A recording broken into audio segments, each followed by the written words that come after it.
Hello everyone, আসসালামু আলাইকুম। কেমন আছেন সবাই? আজকে আপনাদের জন্য নিয়ে চলে আসলাম নতুন আরেকটি ভিডিও। এটা হচ্ছে অনেক দিন আগের ভিডিও, আপলোড করব করে আর করাও হচ্ছিল না। তো আজকে চোখের সামনে হঠাৎ পড়লো, তো ভাবলাম আজকে এটা আপলোড করি।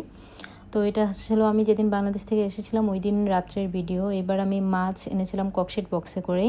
প্রতিবার লাগেজে করে আনি, দেখা যায় লাগেজে হলো একটু একটু মানে বরফ ছুটে যায় বা মানে একটু পানি ছেড়ে দেয় বা একটু নরম হয়ে যায়। এই জন্য মানে মোহাম্মদের বাবা বলতেছিল এবার ককশিট বক্সে করে নিব। আর যেহেতু মোহাম্মদের বাবার সাথে ছিল আর তেমন কোনো প্রবলেমও হয় নাই, ও ককশিট বক্স খুঁজে এনে তারপর হলো এনেছিলাম। তো আমরা অনেকগুলো মুরগি এনেছিলাম এবার বাংলাদেশ থেকে, প্রায় 11 কেজির মতো মুরগি এনেছিলাম, যেটা ছোট মুরগি। আর হলো আমার অনেক পছন্দ, আমার বা আমার আম্মুর, আমরা দুইজন অনেক পছন্দ করি হচ্ছে যে বাড়তি মুরগি, যেটা ডিমওয়ালা, ওই মুরগিও এনেছিলাম। ওই মুরগি এনেছিলাম 2টা। আর হলো এমনি ছোটো যে রোস্ট সাইজের মুরগি সেগুলো এনেছিলাম হলো 10টা এরকম এনেছিলাম। আর হলো তারপরে এটা এনেছিলাম, এটা মেবি বোয়াল মাছ ছিল। আমি একটা বোয়াল মাছ এনেছিলাম 3-3.5 কেজি ওয়েটের।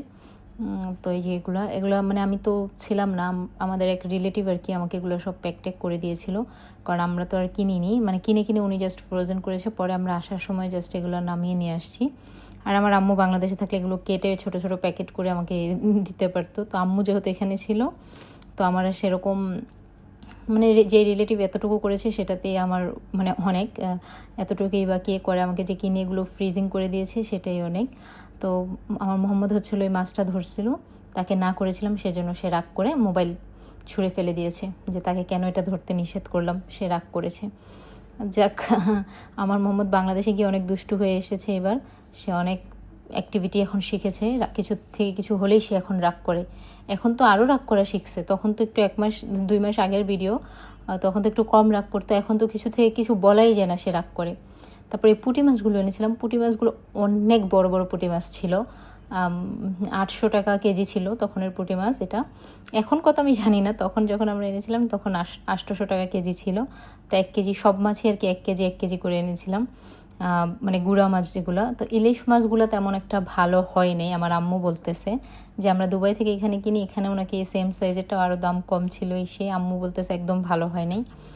আর মৌলুমদি মাছ এনেছিলাম, ওইটাও 1 কেজি এনেছিলাম। তারপরে ট্যাংরা মাছ এনেছিলাম, তারপরে বেলে মাছ, বাইল্লা মাছ যেটা বলেন ওইটাও এনেছিলাম। সব থেকেই বেস্ট হয়েছিল ট্যাংরা মাছগুলো এত ভালো হয়েছিল বলার মতো না। পুঁটি মাছটা অনেক ভালো হয়েছে, ভেজে খেতে অনেক মজা লেগেছে পুঁটি মাছগুলো। প্রত্যেকটা পুঁটি মাছের ডিম ছিল, তো পুঁটি মাছটা অনেক ভালো হয়েছে। তারপরে একটা নদীর পাঙ্গাস মাছ এনেছিলাম, তারপরে চিতল মাছ এনেছিলাম। এই তো আমার মাছের ভিডিও। তা আপনাদের কাছে ভিডিওটা কেমন লেগেছে অবশ্যই কমেন্ট করে জানাবেন। তো সবাই ভালো থাকবেন, সুস্থ থাকবেন, আল্লাহ হাফেজ।